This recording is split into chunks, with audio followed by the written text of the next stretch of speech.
Meghan Markle, the Duchess of Hypocrisy, truly cannot get out of her own way. The talent agency that she signed on with, William Morris Endeavors, is trying desperately to land her some gigs. But unfortunately, the deals all fall through thanks to Meghan Markle's toxicity. Hello and a very warm welcome to Kate Middleton and the Queen.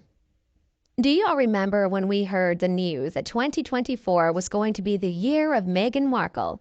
She was going to successfully reinvent herself. It was going to be a Meghan Renaissance. Well, folks, it's March of 2024 now, and so far we don't see any real signs of Meghan Markle having the best year ever. Instead, it looks like more of the same, Harry and Meghan desperately trying to reinvent themselves and falling flat on their faces with every single attempt. Last year, it was announced that Meghan Markle had signed on with WME William Morris Endeavor, which is a very high-powered talent agency located in Los Angeles, California. I mean, where else? Now, they have some of the biggest stars in Hollywood working with them. They know what they're doing. Ari Emanuel apparently saw Meghan Markle as a bit of a challenge, and he decided to take her on. I guess he was telling his buddies in the industry, if anybody can fix Meghan's image, it's me.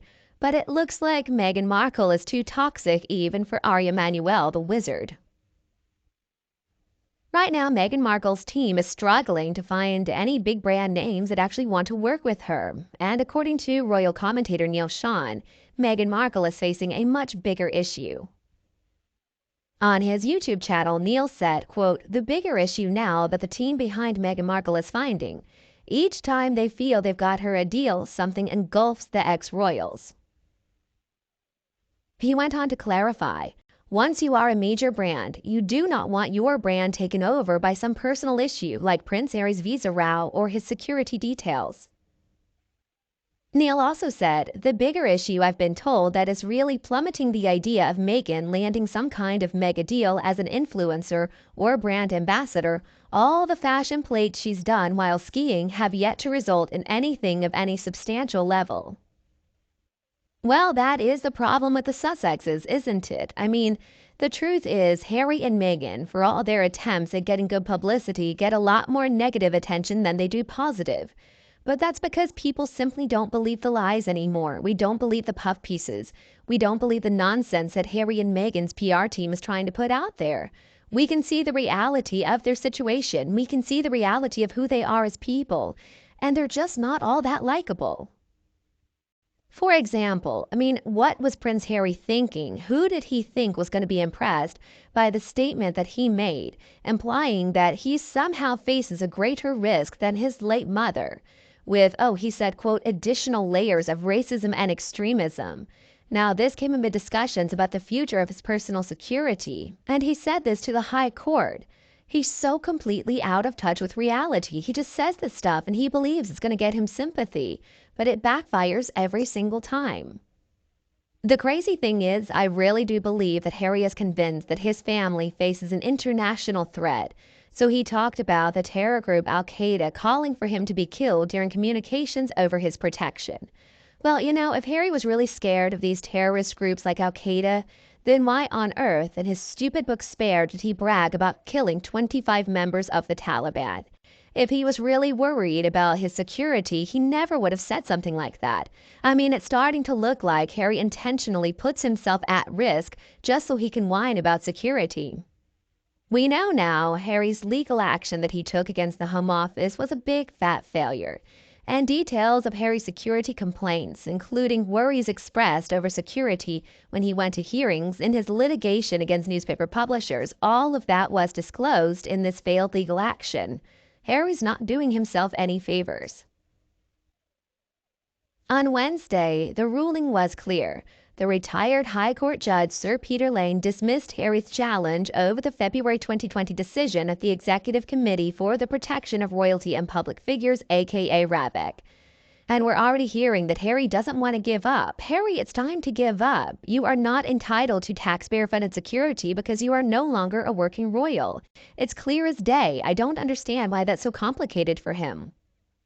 We are already hearing, though, that Harry plans to appeal. So, according to the Express, amid discussions about the Duke's future, Harry wrote to then Cabinet Secretary Sir Mark Sedwill to express disbelief at conversations held and a decision being made without a sensible amount of consultation as some form of punishment for protecting my family and putting them first.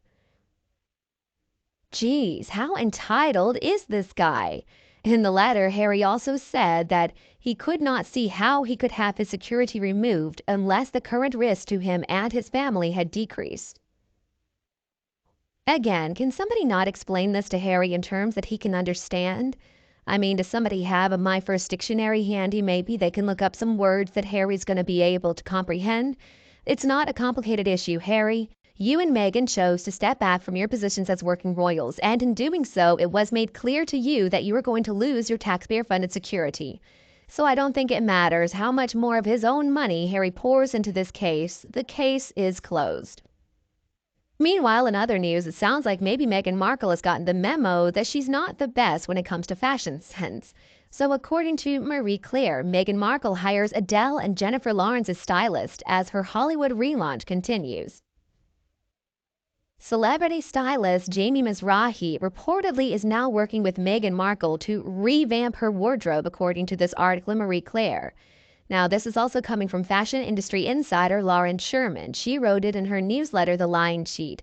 Sherman wrote that Meghan was, quote, working with Jamie Mizrahi, expert celebrity friend turned expert celebrity stylist. Well, I hope this news is true. I mean, she needs some help.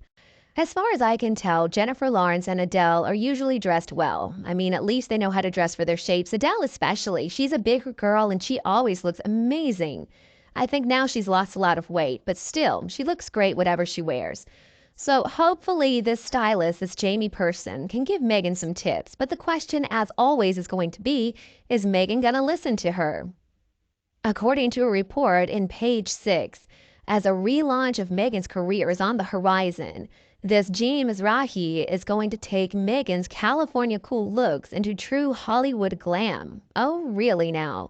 I didn't know, though, that we could describe Meghan Markle's fashion sense as California cool looks. Is California cool mean wrinkled and ill-fitting designer clothing that she paid way too much for? We learned that Jamie Mizrahi used to be the creative director for WME Couture. That's promising. Oh, I remember WME Couture. Do you all remember that brand?